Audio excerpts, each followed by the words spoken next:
kind of lost me at data transfer. I don't know what's going on here. FTP, file transfer protocol.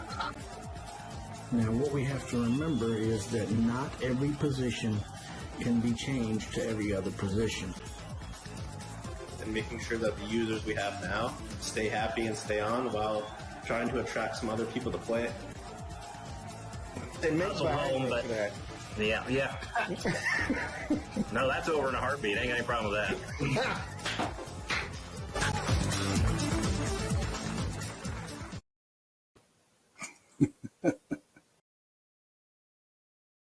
Going this way. All right. Hey, how about that? I wonder if it had something to do with the images I was trying to share. Anyway, got some new equipment, so hopefully this isn't indicative of having new equipment. It's just a situation where it was operator error.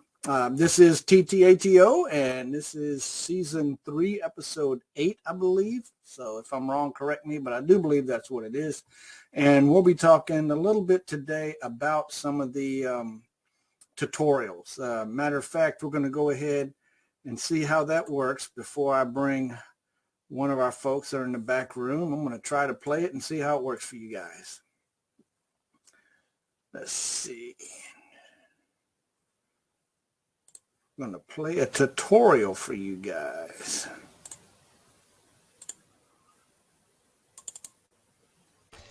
In this tutorial, we're going to discuss the basic principle of initially taking over a team at the D2 level when you have moved up from D3.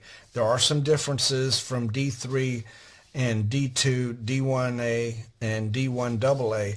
Those upper 3 divisions are pretty much the same as far as your opportunities and options and controllability of your roster and team makeup and practice and all that kind of good stuff, depth chart especially. So we're going to go through a series of videos to show those coaches who are moving up from D3 for the first time what they can expect to see. And with this is a team I just took over. It is a D2 team, and it is the last day of the coaching change period, which is the first 3 days after the season has concluded its national championship game. That allows some coaching changing within that world to happen. The other thing is why that's important is because prior to the rollover, which is the time frame from the new coach hire, which happens after the coaching change period. Each of those are 3 days.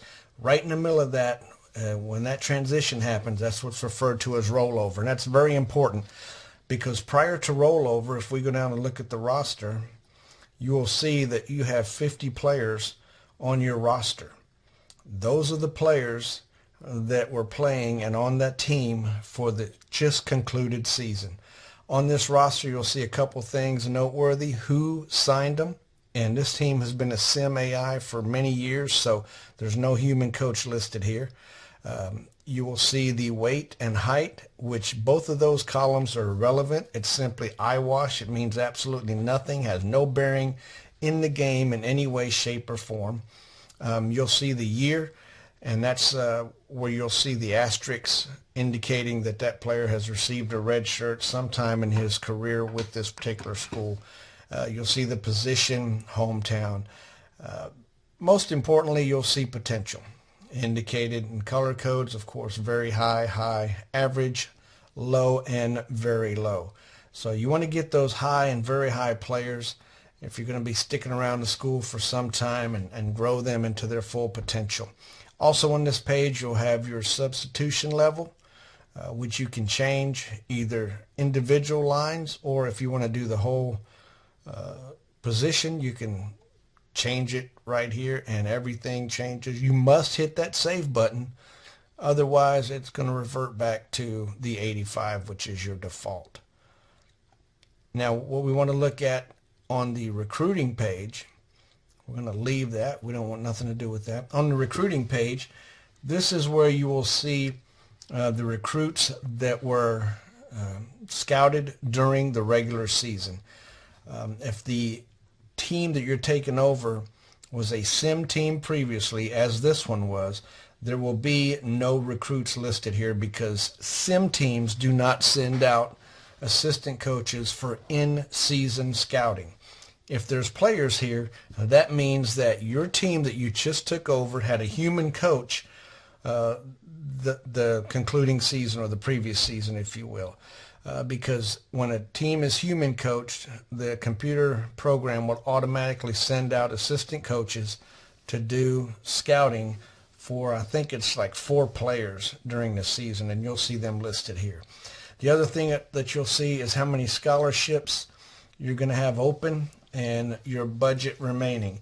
Now, prior to rollover, the scholarships is going to show 0 because you still have your full 50-man roster. Unless, of course, the previous coach, before he left after the conclusion of the season, used the rescind scholarship option and cut a player before he moved on, or 2 or 3 players. And that's more in depth that we'll discuss at a later time. But for general purposes, this will be 0, and when you're taking over a team, this will also be 0. On the rescinding aspect, that's where, back on this page, you can actually click rescind and cut up to 3 players prior to that rollover. Once that rollover occurs, the rescind scholarship option is no longer available because you have your scholarships allocated already, and you're not going to get any more once the rollover happens. So that rescind scholarship option will disappear. When you hit the rescind scholarship option, the pop-up tells you that, you know, this is something that you need to confirm you want to do. And if you want to cut him, you hit OK, and he is off your team immediately. There's no way to get him back. He's gone. Now, you have to understand, too, that by cutting a player, it will ding your reputation to some degree. The exact amount has a variety of influences based on was that player a player that you signed? And now we're talking about subsequent seasons. If he was a player that you signed and you cut him, then the ding on your reputation is going to be a little bit more than if you were a sim player. Also, if you cut one player, you may not even see that ding. For instance, if you're at A+ reputation and you cut a sim player, you may still be at A+ after that player is cut. And the next player you cut that's a sim player, your reputation may drop down to A or A-. Now, again, if you cut a player that you signed, it'll probably drop from A+ to A and A- on your first cut. As far as the information where they're from and what state and hometown, if these had been a human coach team ahead of time, you can kind of glean a little bit of information as to where that coach was seeing some success recruiting as a particular area.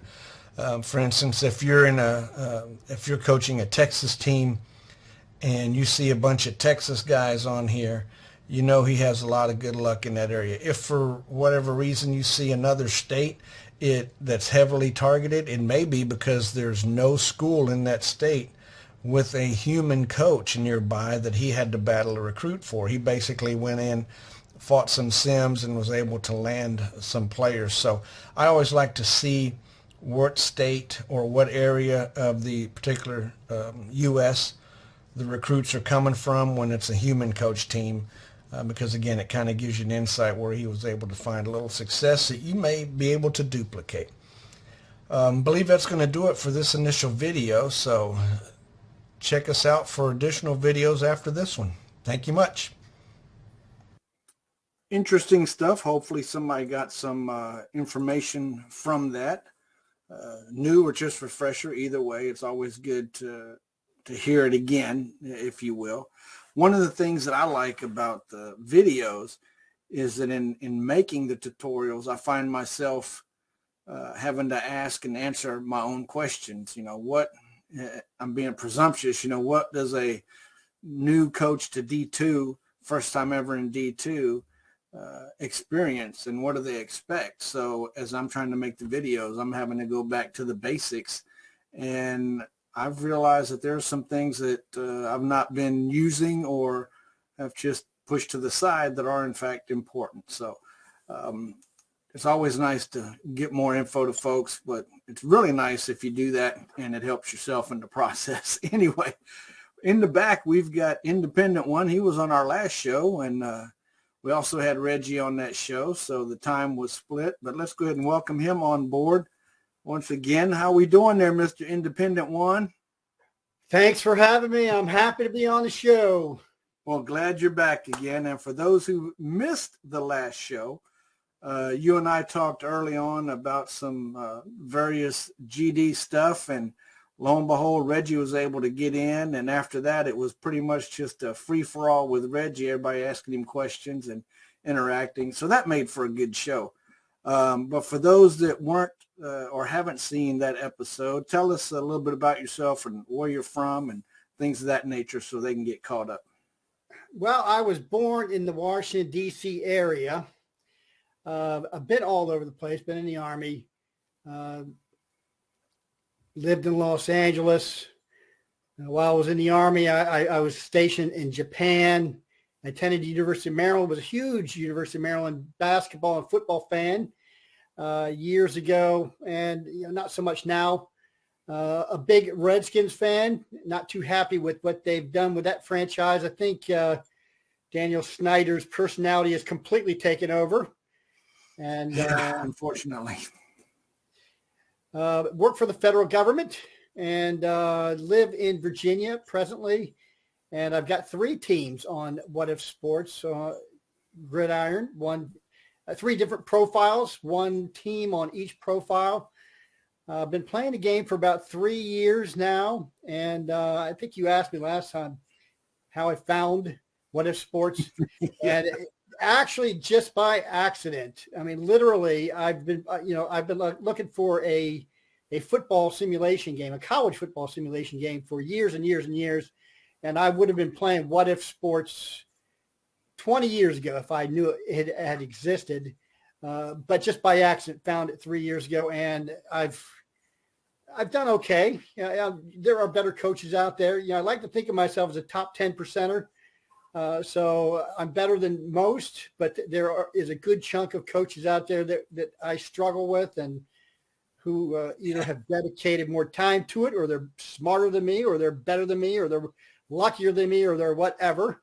But I'm okay, I think, and I'm actually improving in this game. Little bit by little bit, I think I'm putting it all together, but not quite there yet. Now, have you had any involvement in coaching in real life, whether it's youth teams or adult teams? I know being in the military, we have some adult teams at various levels. So, and I coached some of those. Did you have any coaching background? No coaching background. I have a lot of background in simulations, and not just football simulations, but organizational simulations. I love building organizations. Mm-hmm. And this generally applies here for football teams, but I also love war simulations where you're building military organizations or whatever. So I think organization is everything, and obviously bringing good talent in is important, and there are a lot of other things that are important too. But organization is the most important thing, and that's what really drives me. I used to play the EA Sports football every year. I'd buy the new disc or whatever, and I would recruit and I would build the organization, and I would ignore everything else. I wouldn't even. Everybody else likes to run down the field. I like to recruit and I like to build organizations, and WhatIfSports is just about perfect for that. So I've had a great time playing. I enjoy the competition. And for those coaches who get the better of me, I'm doing my best to try to close the gap. There are days when I think I've got it figured out, only to wake up the next morning and realize I have no clue. So it's just it's a matter of who you're up against, and I think that's one of the things I like about this game. Even you mentioned EA Sports, even in those platforms, there are times when you sense that you have figured out how to do what to make it work best for you, even in those games. If it's a particular play or if it's a particular formation, whatever the case may be, you get that sense of this is how I have continued success. What if Sports GD does not allow for that? Simply because you have the human factor using numerous possibilities. When we're talking about quality of player, positional analysis, you've got the game plan part of it, you've got the playbook component, you got your formation layout, you got your position roles.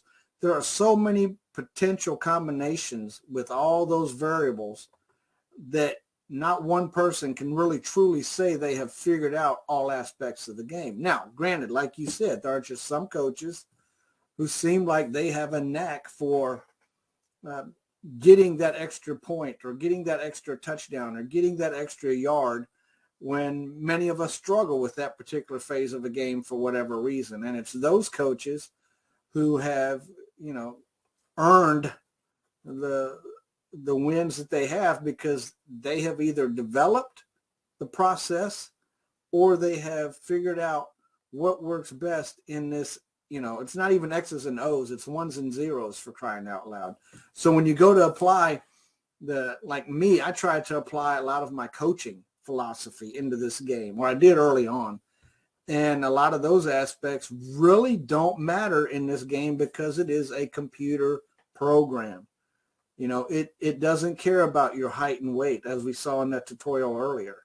Those are just numbers. It's just it's face wash or eye wash, whatever you want to call it. So, yeah, the coaches out there who enter this game initially, and because they have coached, even at the collegiate level, you're going to see that this game doesn't parallel the coaching mindset or philosophy step by step all the way through. There's some similarities, but for the most part, you figure out the ones and zeros and you got it made.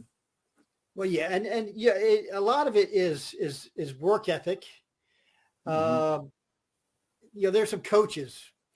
There's nothing that pisses me off more than for a coach who I know has only been in the system for like a year to start beating the hell out of my team every single year. And you try to figure out, what has this guy figured out? This guy has figured something out. And I'll give you a couple examples of that. S. Cottrell, you've had him on your show. Yeah, Sean, yeah. I used to wipe the field with him, and then suddenly he figured something out, or he through his work ethic, his study of the game, looking through the message boards, maybe contacting the right person, getting some information in site mail or whatever it was, he made a leap right over top of me. And I remember I played the same conference that he was in, and he ran back 4 touchdowns on either my punt returns or my kick returns. And I'm trying to figure out, what in the heck is this guy doing to run back all these kickoffs for touchdowns? And, kudos to him. He's a great coach. He applies probably the same work ethic he uses in real life to WhatIfSports. He researches, he experiments. He finds things that work. He finds things that don't work. And he's what I'd call a top 5% coach, and good for him. But it's uncomfortable for me. There's another guy named Armchair, a real recent guy. He's just come aboard, and he's on the message board asking questions all over the place. And I recently played him in the national championship, and he won. Congratulations! You've been here for 9 months, and I've been here for 3 years. Very humbling. Okay. But good for him. And that happens, but then you get the other side of the coin where people come on, and after 2 months or 3 months, they're wondering why they're getting beat. And, it's because there's some good coaches out there, and they put a lot of effort into it. And this is a very complex game, very complex, very data-driven game. So in my mind, it's something you can understand. It's something you can figure out, but it's a very big thing to figure out. And some people have done obviously better than others. And I've been proven, I wouldn't consider myself to be a great coach or anything like that, but I'm doing pretty well, and I'm enjoying my time.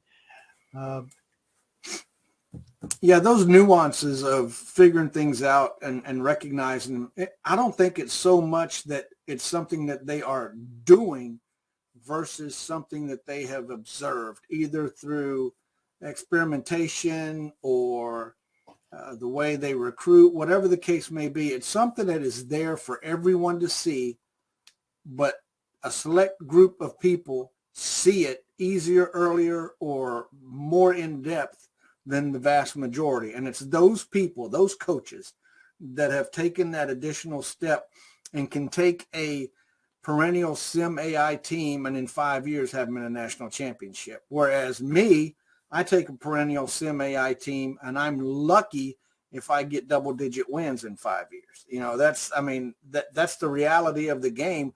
And because I have not yet reached that position where I can turn anybody into a national contender within 2 or 3 or 4 years, you know, that kind of keeps my drive going because I still haven't figured everything out. I'm still in search of that elusive holy grail, if you will, that cauldron of knowledge that is out there festering, and we just haven't put our hands on it yet.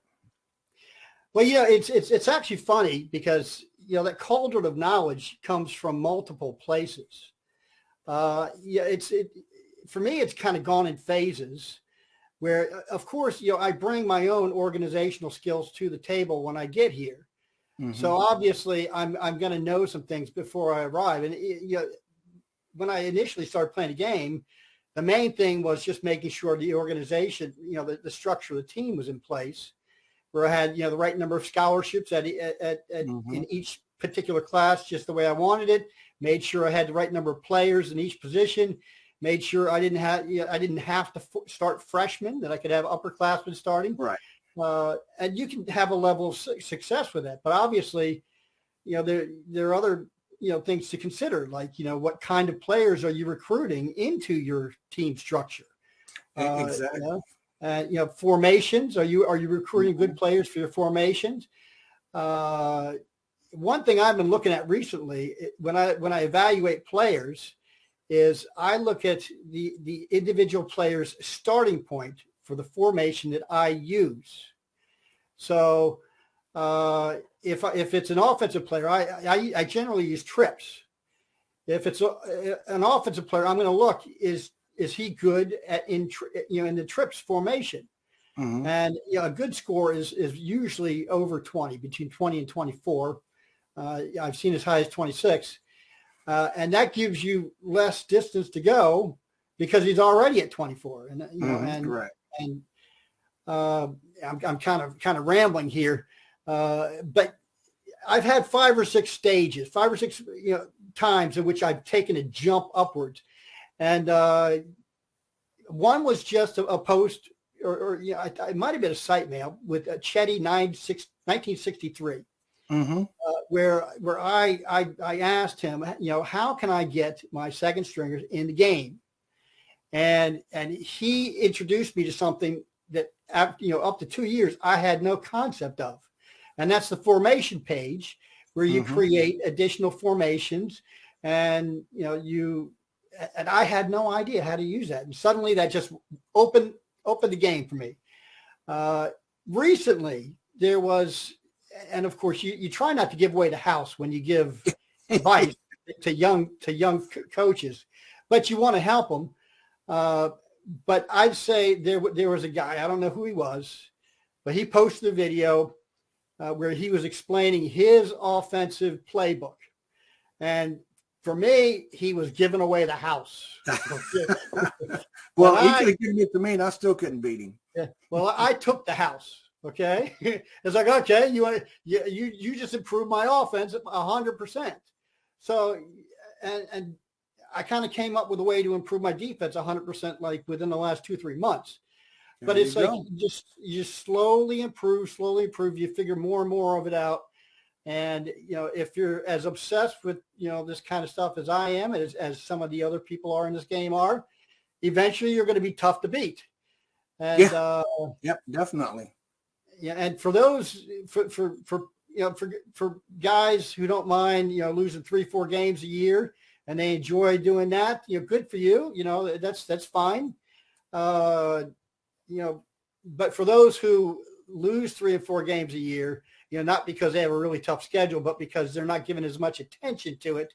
Yeah, that's the way it goes in life. Yeah. You give less attention to it than everybody else, you're going to get less results. And that's straight across the board with everything, not just, game planning and recruiting. I mean, doing your diligence and scouting beforehand. Like you mentioned, your quest to get your second stringers more playing time.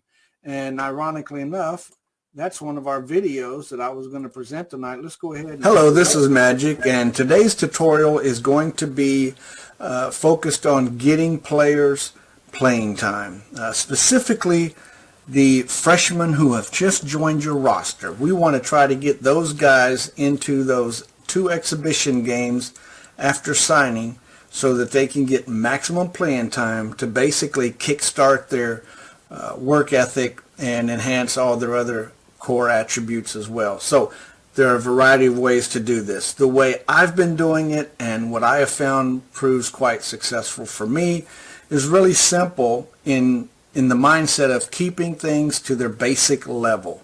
For instance, in your formation, with this particular team, I'll be running an I formation. So if we look in our formations, that default I formation has the generic or base position names: quarterback, offensive line.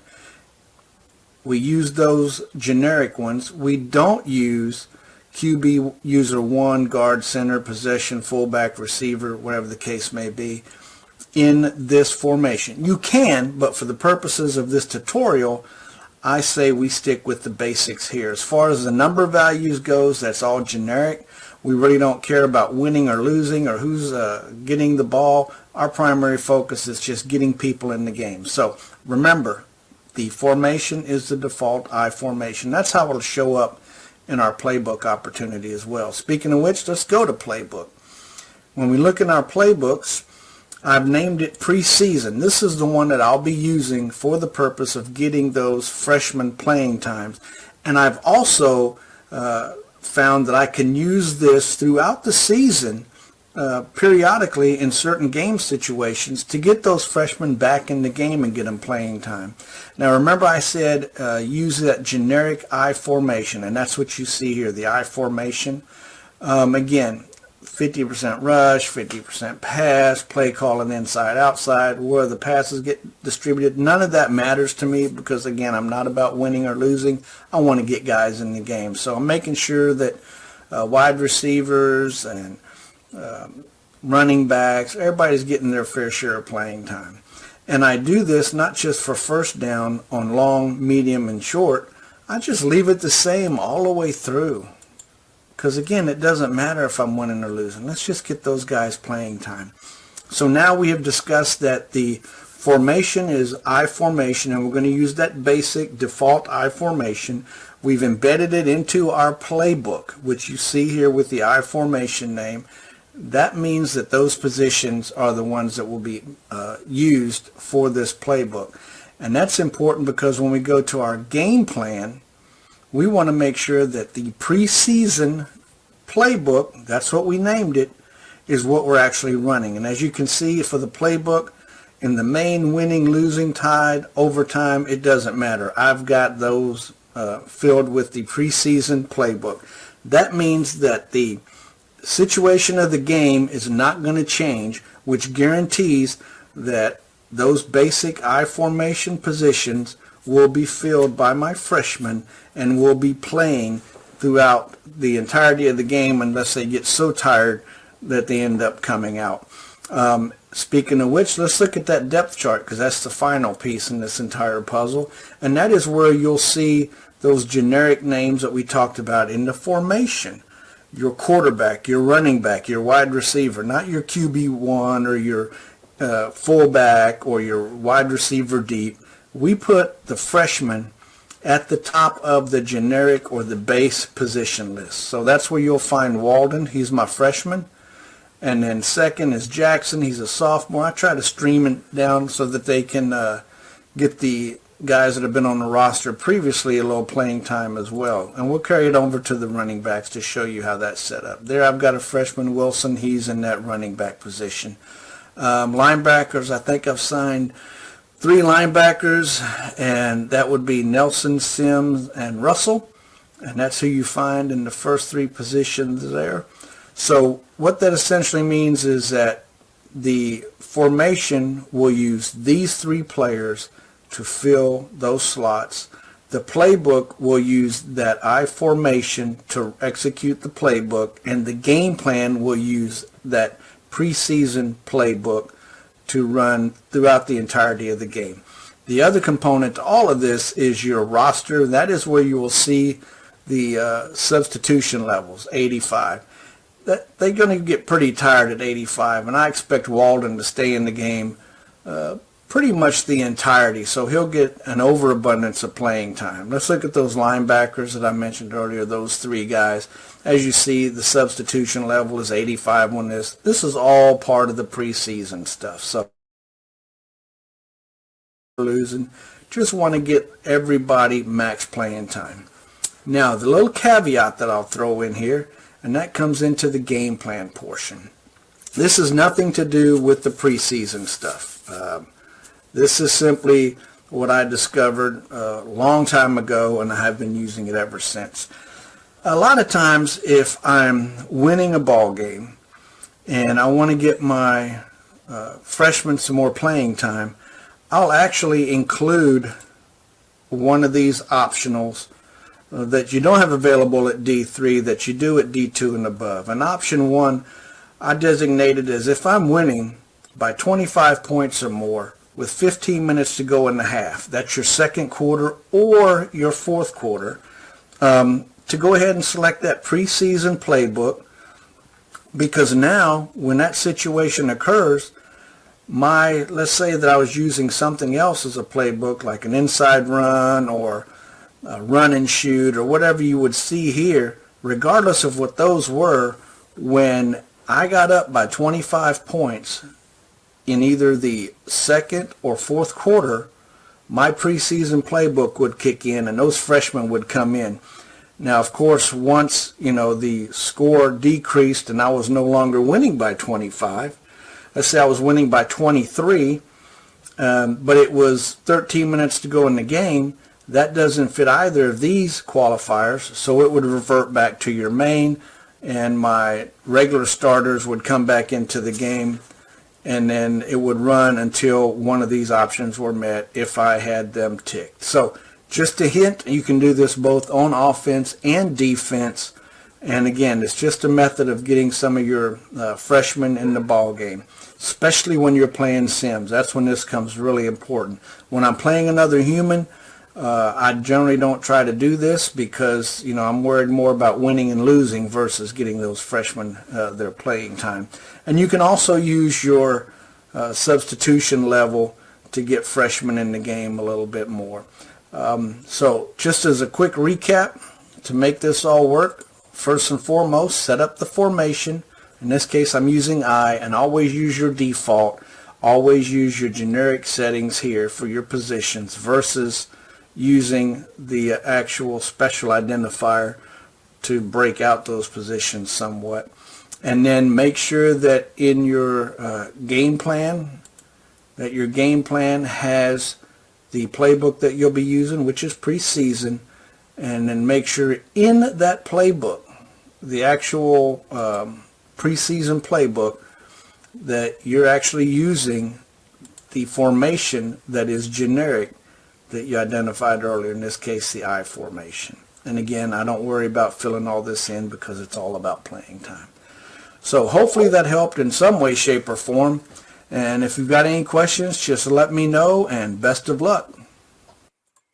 And the one thing I didn't mention from the onset is, where I was showing the offensive side of that, is the same is applicable in all areas on the defensive side. You can set your defensive formation to be the generic 3-4, 4-3, whatever it is, and then use those base or generic position identifiers such as linebacker or lineman, defensive lineman versus the specialized, and then structure your preseason defensive playbook the same way, and those defensive freshmen will get a lot of playing time. So that's probably similar to what Chet told you about.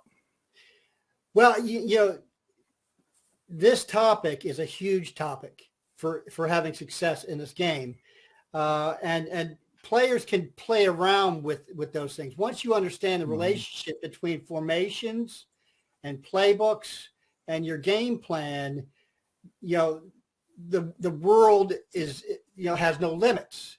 Yeah. I'll tell you what I do, and, you know, I'm probably giving away too much here. But, you know, you have your formation page, and, you know, of course, you go to whatever formation you use. I use trips, and formation number 1 is, you know, the default is going to be my starters. And then, you know, set number 2 is going to be my, you know, starters with a few almost starters sprinkled in there. Right. And then set number 3 is going to be my freshmen.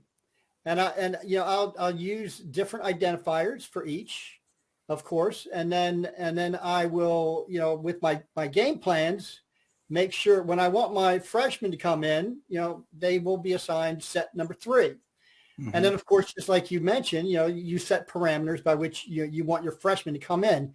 And, you know, in my case, you know, I want my freshmen to come in maybe, you know, whenever I'm 35 points up on my opponent. And so that really, understanding this is a huge part of becoming a good coach in the game, I think. I've kind of set a goal, and again, I'm probably giving away too much information here. I want every single one of my players to start every single game of their entire careers. And, you know, I haven't been able to achieve that. I always got 1 or 2 freshmen that aren't quite ready to get on the field yet. You know, and of course I'm discounting anyone who's redshirted. But if you look at my rosters, you will see that almost every single player I have on my team has started every single game of their entire careers. And that's the distribution I want. Of course, you know, the weaker players only come in to the game in situations where they're not going to blow the game for me. But it's something that if you can play with and get creative with, you can become a really good coach, and you can win a lot of games. Right. Absolutely. Now there are going to be some of the newer coaches that are going to ask, well, how do you get 10 offensive linemen starts every game of their career when you only put 5 on the field at one time? Well, again, that speaks back to the real world coaching mindset that we have. You know, whoever takes that first snap, whether it's on offense or defense, that's your starter. I mean, that's what start means. That's not how it works here in GridIron Dynasty.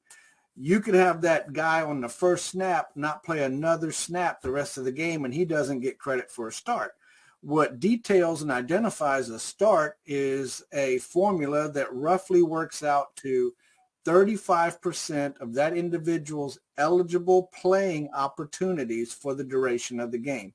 For instance, let's say you have 100 offensive plays, and those 100 offensive plays are running plays. And you have a running back that you're using, and whether he touches the ball or not, whether he's going out for a block as a fullback, or whether he is, in fact, running the ball, that's irrelevant. He is on the field for that play. So that counts toward his percentage of playing time. And let's say out of those 100 plays, he played 34 of them. Well, that's close enough to 35%, depending on the formula, which takes into consideration whether or not he was promised playing time, whether or not he's a team player, whether or not he's a senior who's expecting to play a lot more versus a freshman who's not necessarily expecting to play. All those things factor in. But if you can get about 35% playing time for those individuals, you'll notice that they will, in fact, receive credit for a start. And this is something we talked about on the show, many shows ago. And it's funny because I use either a kicker or a punter, and more times than not, I use a punter without a kicker. So essentially, I've got one guy doing both duties, which you can do in this game because even if you don't have a kicker position filled, the game will automatically use the punter for your kicking duties. And the reason I bring that up is there again, a punter, let's say you have 40, let's say you have 4 punts in one game, and my punter kicked all 4 of those. He would have 100% playing time. It's not contingent on the rest of the games that he has. It's this game. In this game, he had 4 opportunities to play. He played those 4 opportunities, so therefore he was on the field 100% of his potential opportunities. So if he's also doing kicking duties, and I have, say, 10 field goal attempts, or for simplicity's sake, 8 field goal attempts, he will have registered his 4 punt attempts as his 100%. The next 4 opportunities on the field, he serves as a kicker or intermingled in there. So now all of a sudden he's received 200% playing time.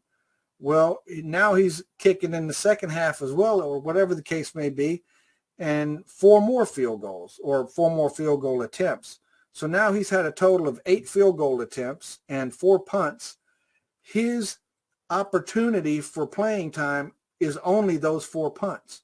But yet if you look at his playing time, he has 300% of the plays that he's eligible to play because of all those kicking times.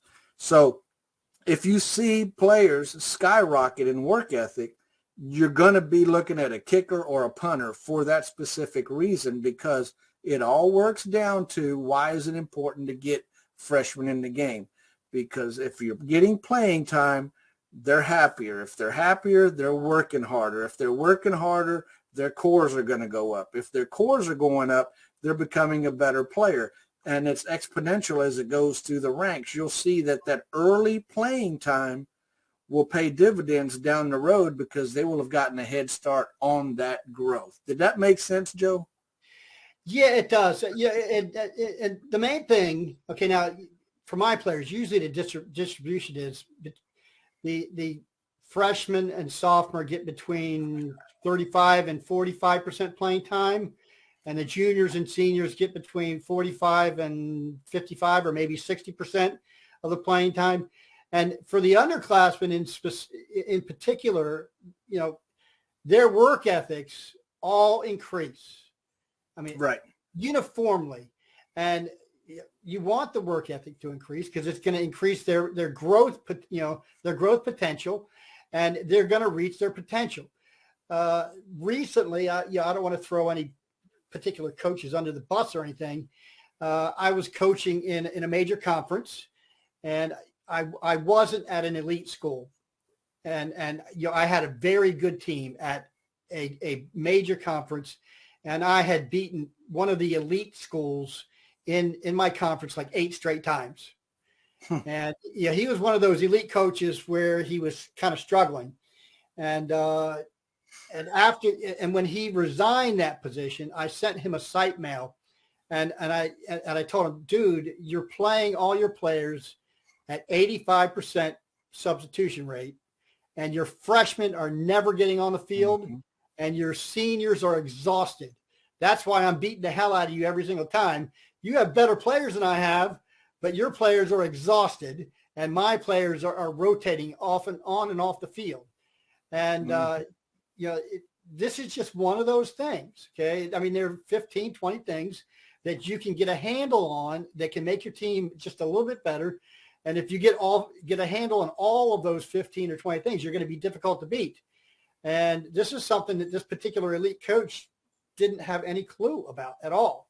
And somehow he wound up in an elite school, and he was winning, he was going 9-5 every year and kicking everybody's butts on the recruiting trail.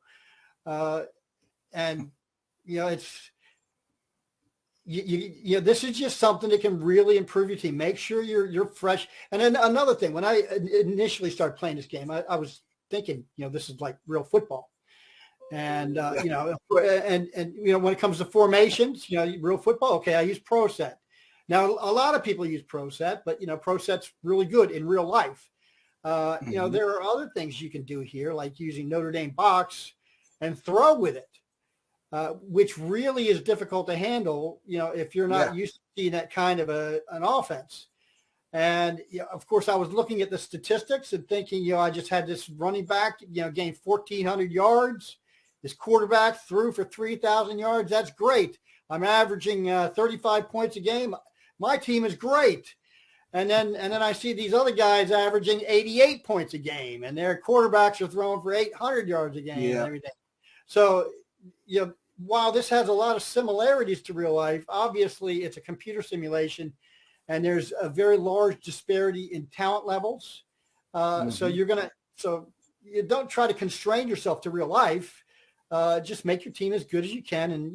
And, I actually was purposely, holding my offense back because, I was trying to use psychology, trying to hide skills, and then, turn it on full blast when I'm playing against a tough opponent or something.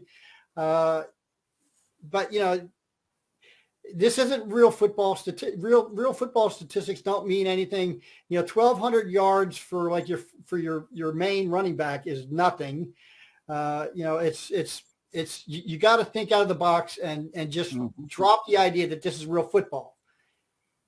Yeah, and that's something else you bring up. You're talking about the stats, and I've fielded several questions by new coaches who are recruiting, and they see those elaborate stats at the bottom of the recruit's page of what he did in high school. And, it's eyewash. It's just like the height and weight thing. It really doesn't matter. It has no bearing on where he positions within the qualification scale in the recruiting lineup. I mean, it's just, you might as well take it off because it's just, I don't even look at it anymore. But you did also mention, for instance, throwing out of the box.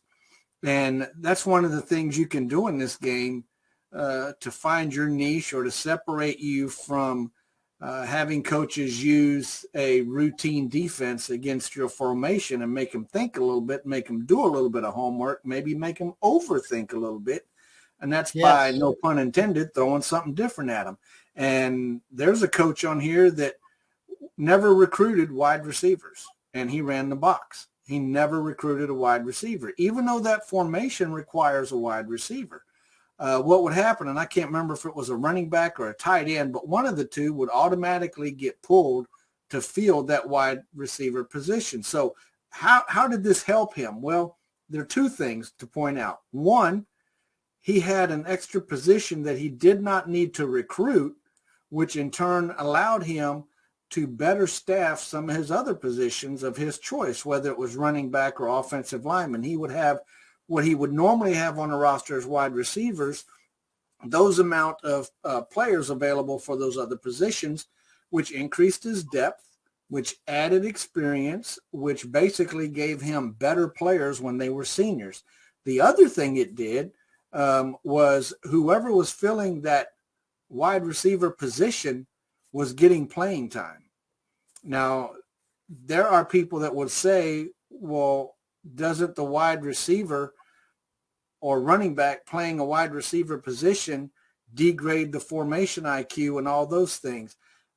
I would say if it does at all, it's negligible in the fact that you've got better quality players on the field in greater numbers than that one person. If he's playing, if the computer's playing or positioning a person in that position that sucks so bad that it's draining your formation IQ or your core values or whatever as a group when those apply, then something's wrong with your lineup because you should not have those type of players on your roster anyway.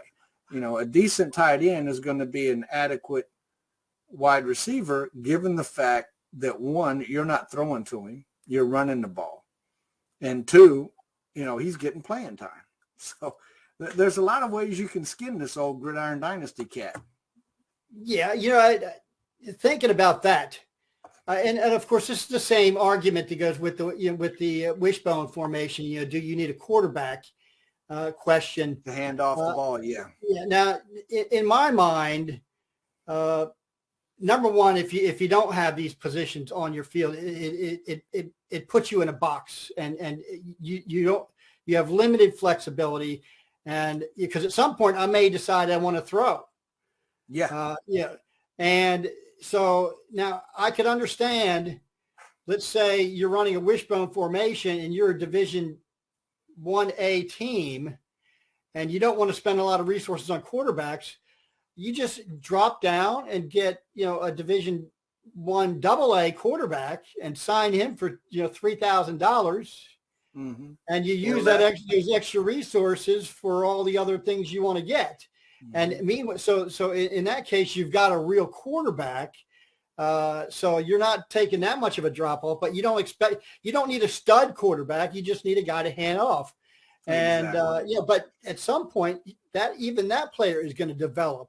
And if he's a senior and you've been developing him, you can take a mediocre quarterback. And in fact, this past season, I took over Tennessee 2 or 3 seasons ago, and the quarterback I presently have as a starter is quite average at best. And I finished the season 16-1. If everything else is in place, and if you're running a good playbook and you got good wide receivers or whatever, the quarterback, and in fact, this is kind of a Redskin kind of anecdote I can give you. You can have Mark Rippon playing quarterback and he'll drive the car. Okay. So, and he'll get good stats because you built a good car, he'll drive it. And, and then you'll find out 2 or 3 years later, he was very average, but, but you still won. Yeah, I mean, and like in the case of the Notre Dame Bucks, you're a Division 1A team. Why can't you just drop down and pick up a couple Division 1 AA wide receivers? Yeah, and you can pick up a couple of decent 1 AA wide receivers who will develop into something. And in case one day you decide you want to start throwing, you've got some wide receivers on your team. Oh yeah. And the same is true for shotgun.